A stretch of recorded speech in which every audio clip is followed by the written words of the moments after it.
The Power Ranking Show is brought to you by Bet Online. Bet Online is your number one source for all of your betting needs. Get the latest odds, lines, and matchup reports for NFL, college football, basketball, baseball, golf, and more. Bet Online continues to be the fastest and the easiest way to place your wagers, including live betting and your favorite casino card games that are available to play right from your phone. Head to the website or use your mobile device to sign up today and get in on the action. Remember to use promo code BELIEVE for your 50% welcome bonus on your first deposit.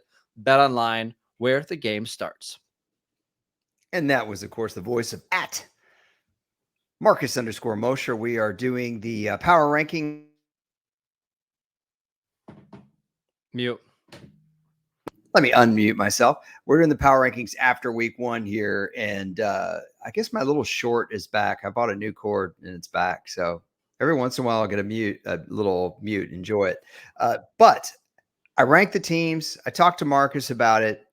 It's always interesting ranking the teams after week one because we have what we think going into the season. We have what we saw in week one. And then we also have kind of the reminder that we're going to get a stern reminder, I'm sure, this weekend that week one always has these anomaly games. So it's actually really tricky to rank the teams after week one. So I have a question for you before we get into this. Do you think this week one, your prediction, is this actually going to be pretty indicative of how the season goes?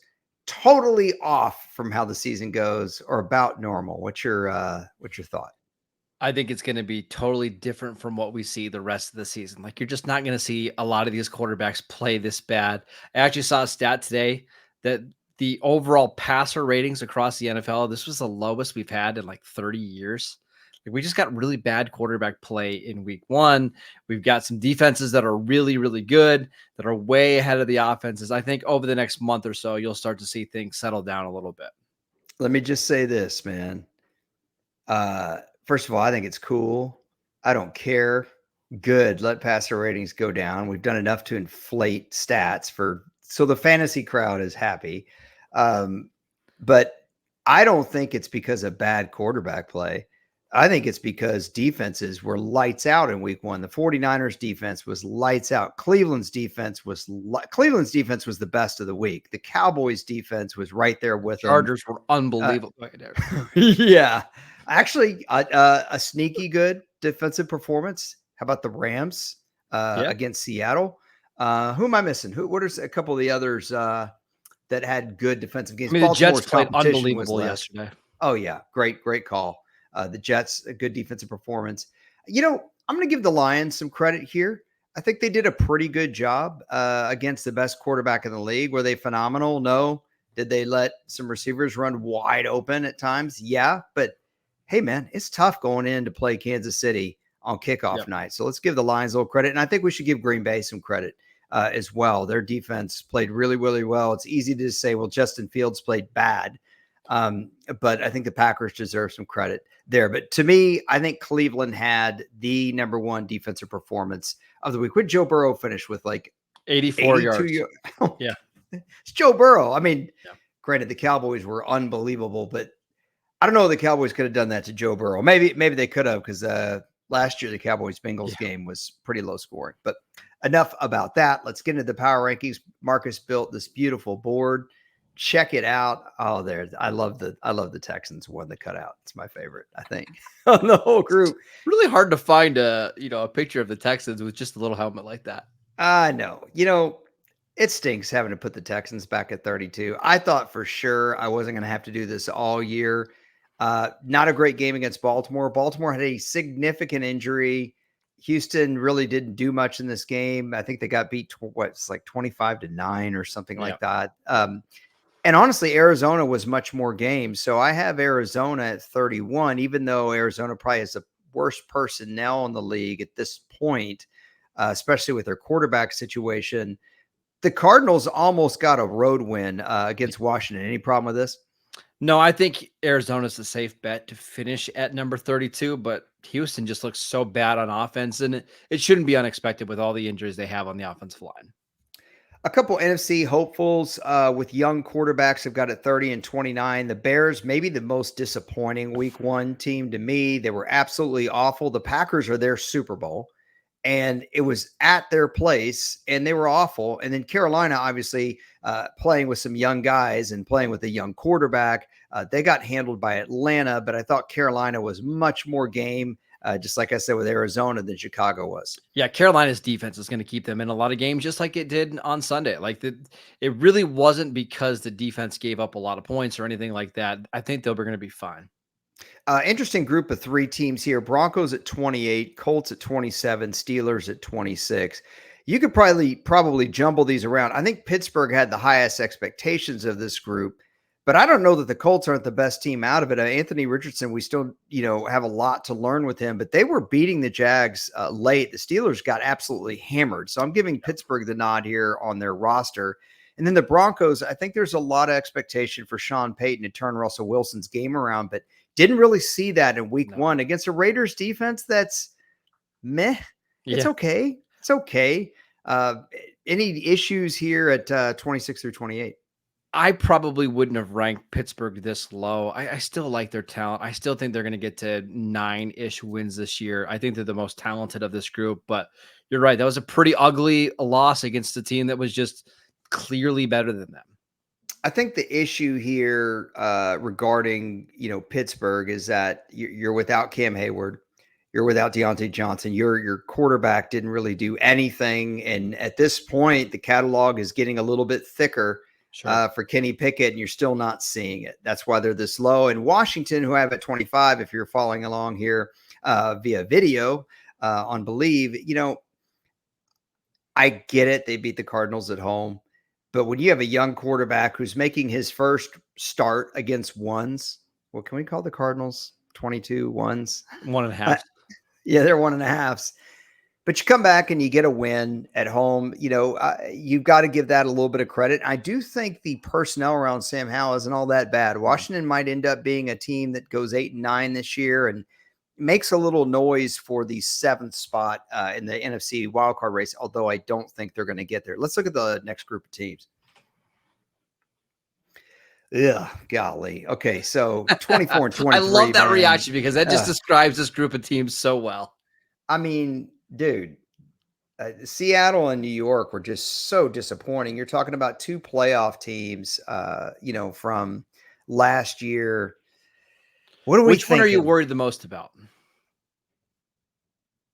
I got to say the Giants. I mean, Seattle stunk it up at home against the Rams, which is concerning. At least the Giants played a good team, but the Giants couldn't get anything going offensively. They could not protect Daniel Jones. Daniel Jones was getting hammered late in the game. I don't remember who it was who blatantly went off sides. I think it was Sam Williams. And then pounded Daniel Jones. And dude, it's already 40-0 with maybe 7 minutes in the game. I'm sitting there going, Brian Daboll, I love you, but why are you doing this to your guy? I get teaching your team a lesson, leave them out there and let them feel this, but not if your quarterback literally is taking hit after hit after hit. Yeah, that was tough. I'll probably go Seattle here just because I trust their passing game a little bit more, but they lost both tackles due to an injury. They signed Jason Peters on Tuesday.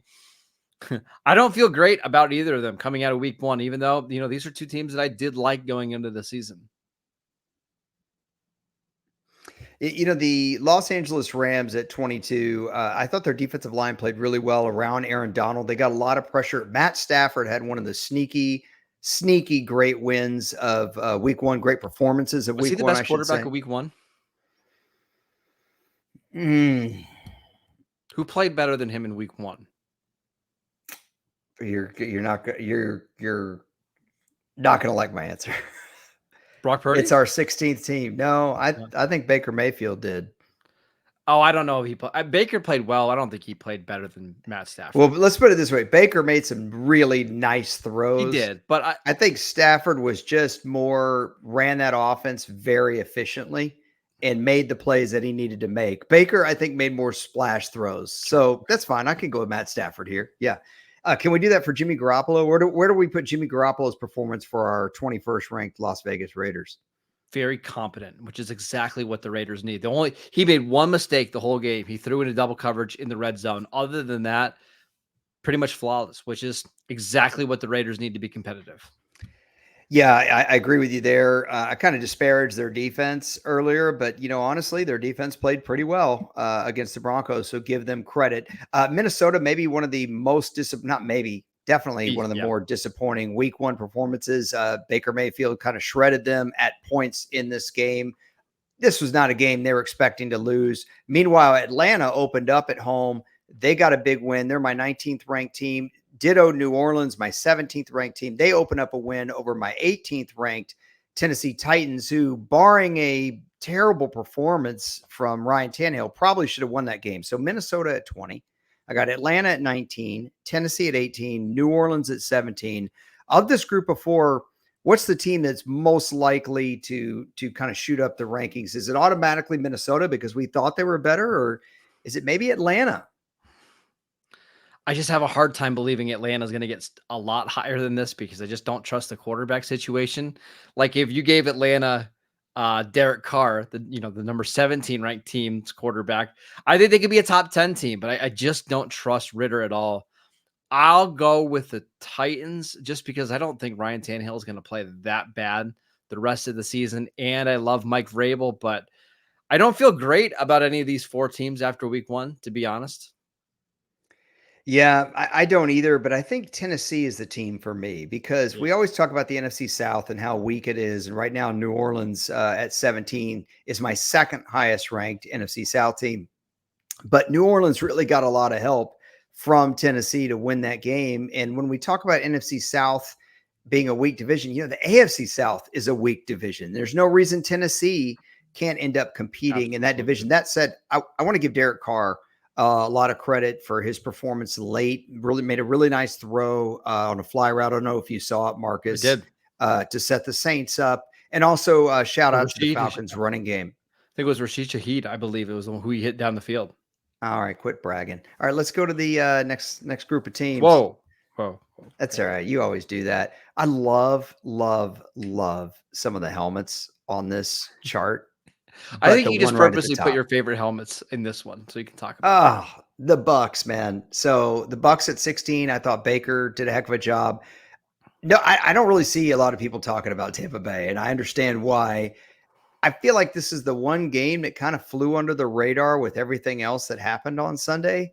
This was an upset. I mean, this was a certifiable upset, and New England almost did the same thing. My 15th ranked team in upending Philadelphia. They could have won that game. I don't know how many different ways, but that's 16-15. I think New England is going to be a really good team that finishes with like 6 wins or 7 wins this year because their defense is outstanding.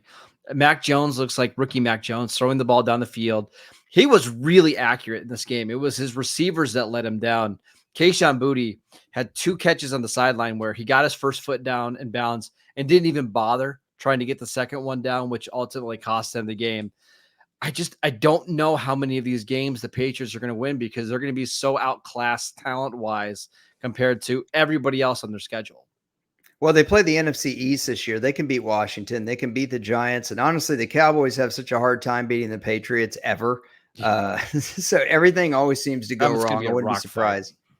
Yes. I tell you what, the Jets got themselves into a fight last night. A little ironic that we have the Jets and the Packers here back to back, but the Jets at 14, obviously they lose Aaron Rodgers, but that defense is so good. And man, I was so impressed with those running backs. And anybody who thinks that Dalvin Cook is washed, you are so wrong.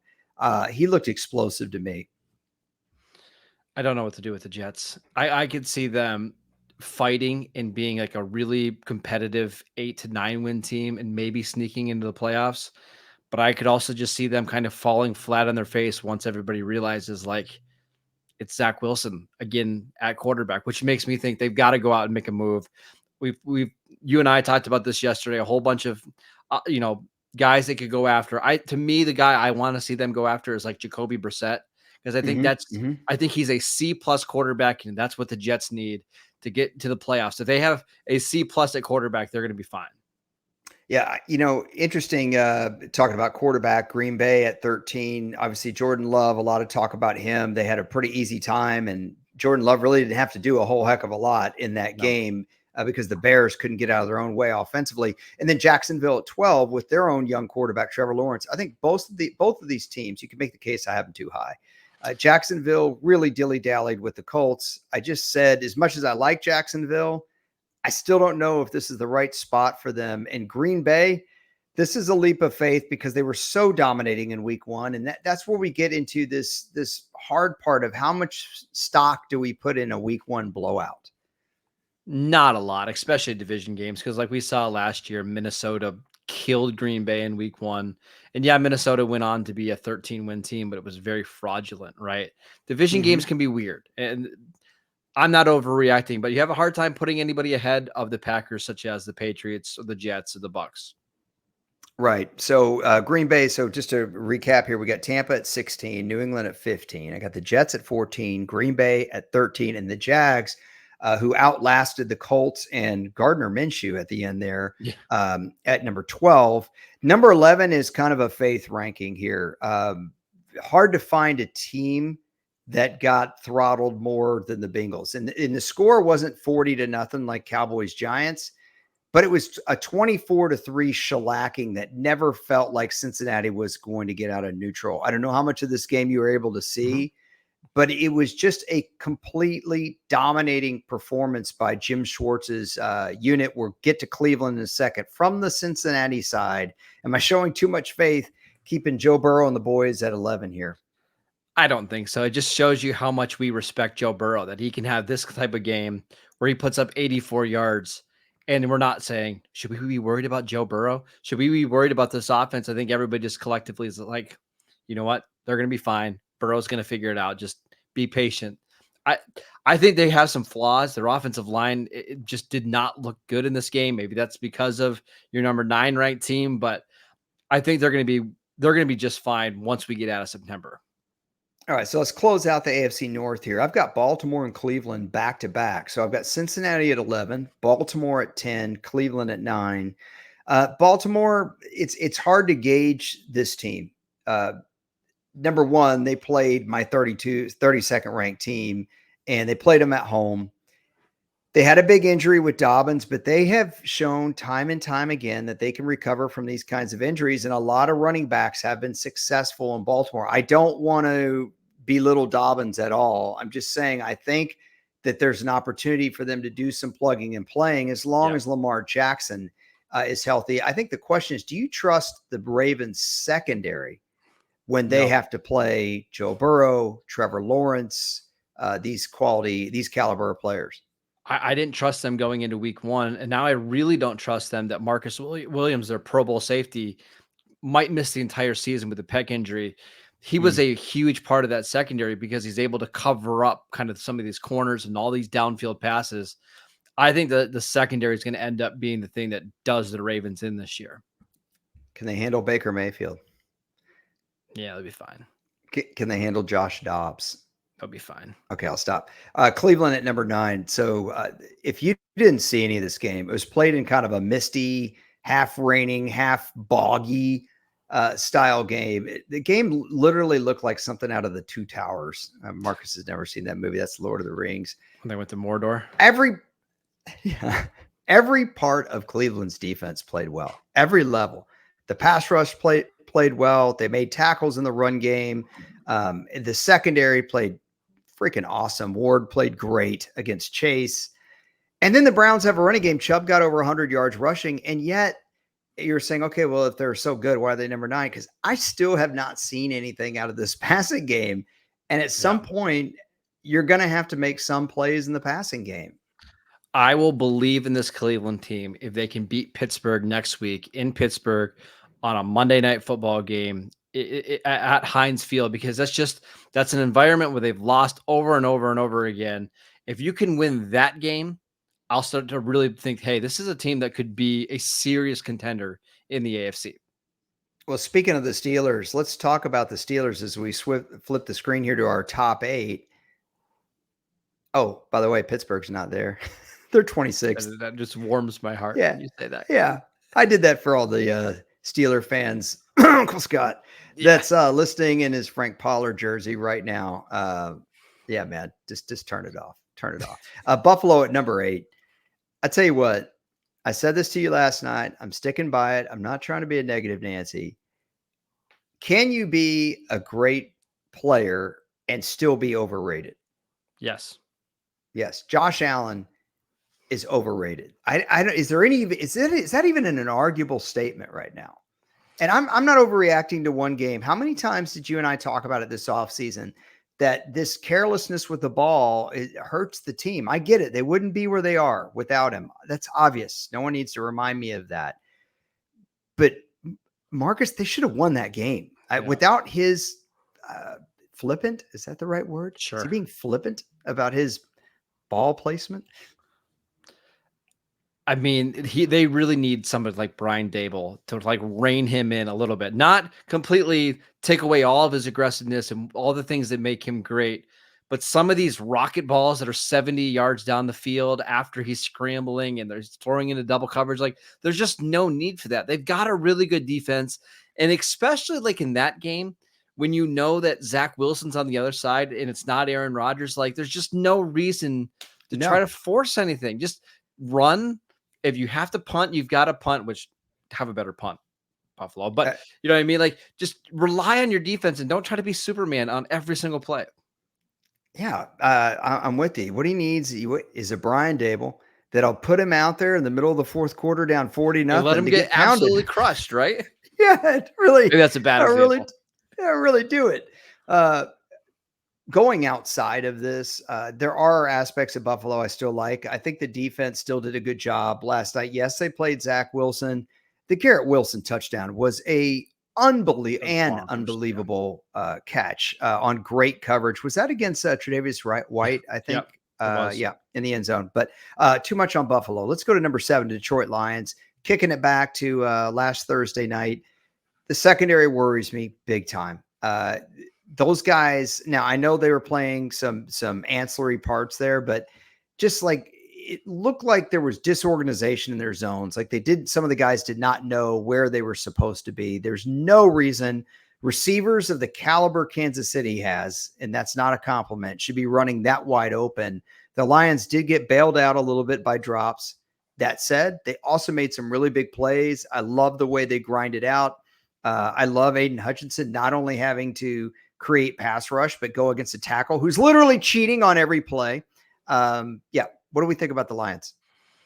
Good. I wasn't super impressed with their offense, though. That's the one thing I think that needs to be cleaned up. You played Kansas City without Chris Jones, and you really put together 2 touchdown drives, and that was basically it. I'm expecting more. I'm expecting more of Jahmyr Gibbs in the upcoming weeks.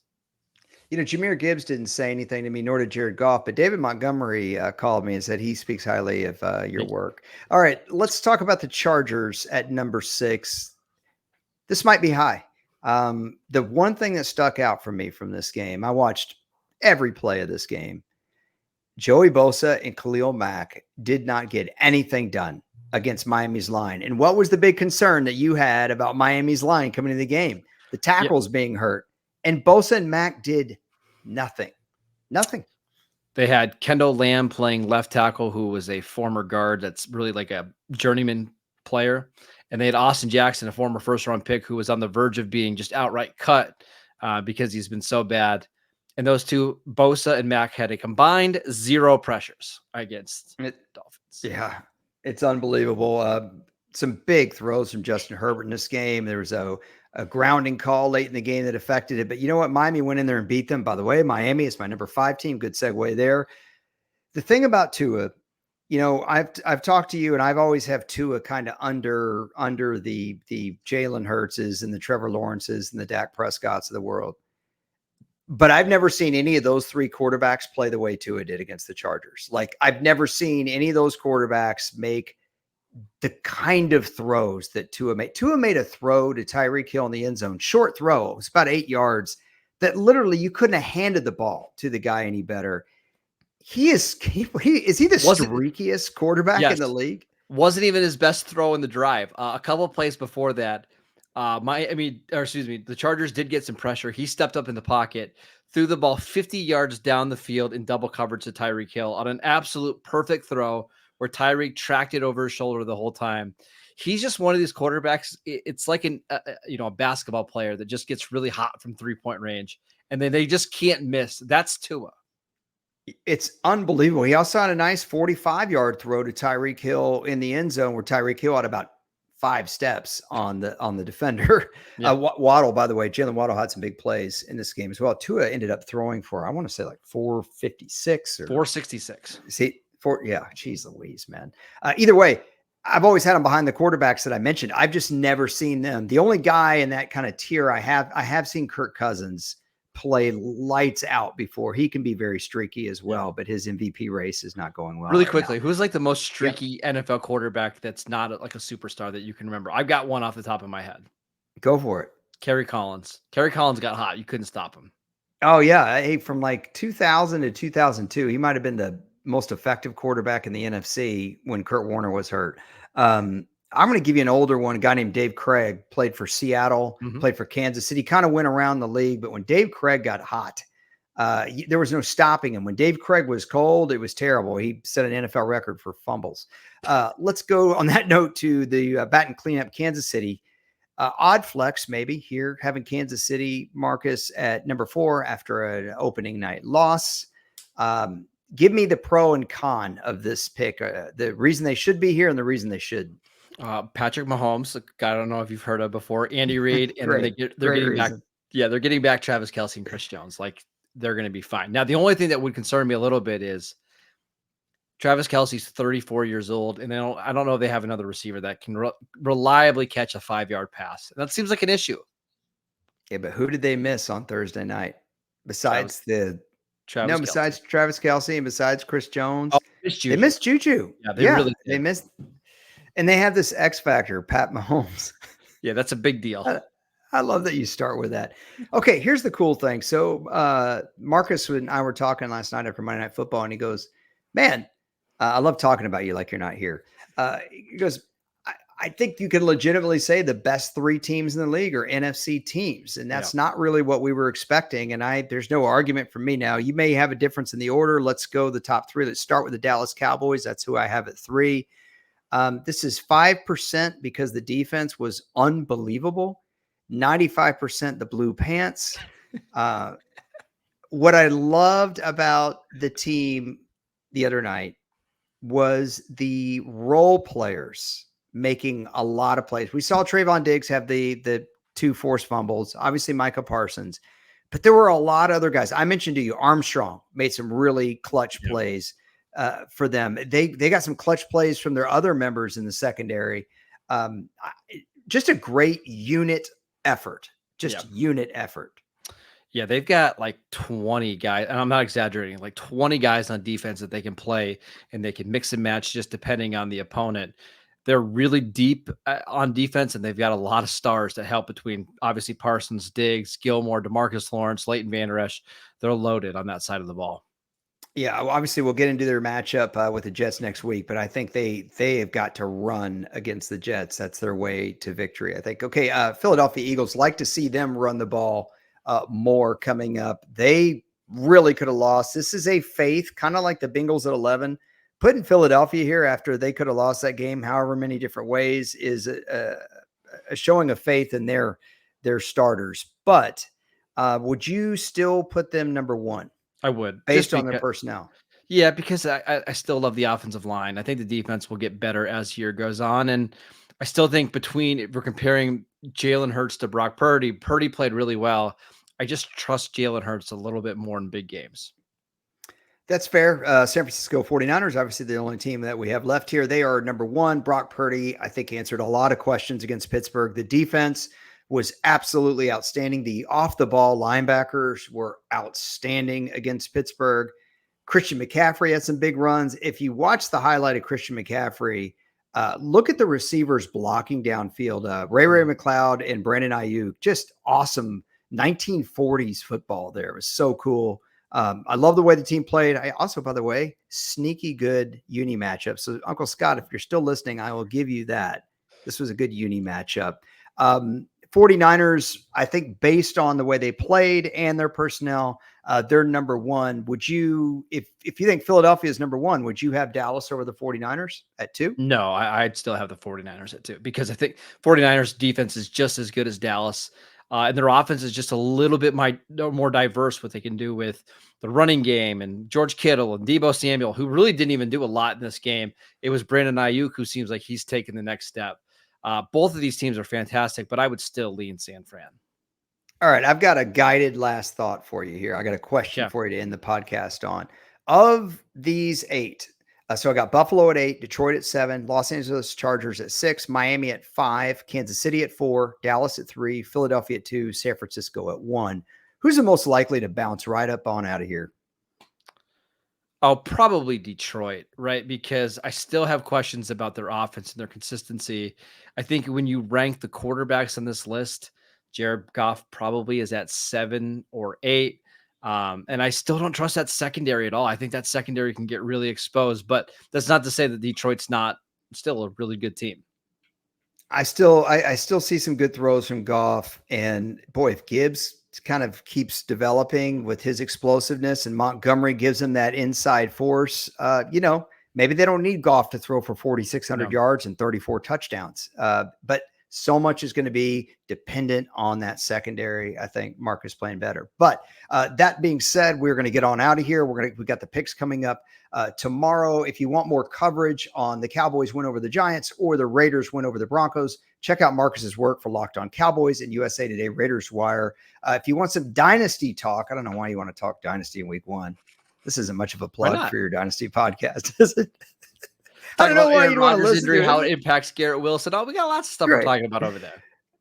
Marcus is also writing for the 33rd team this year, so check out his work over there. I'm teasing. Definitely listen to the Dynasty podcast. He's at Marcus_Mosher on Twitter. I'm at Harrison NFL on Twitter. We thank the good folks at Believe, and of course, thank you Bet Online for sponsoring our little podcast that could. We'll talk to you guys later. Bye-bye.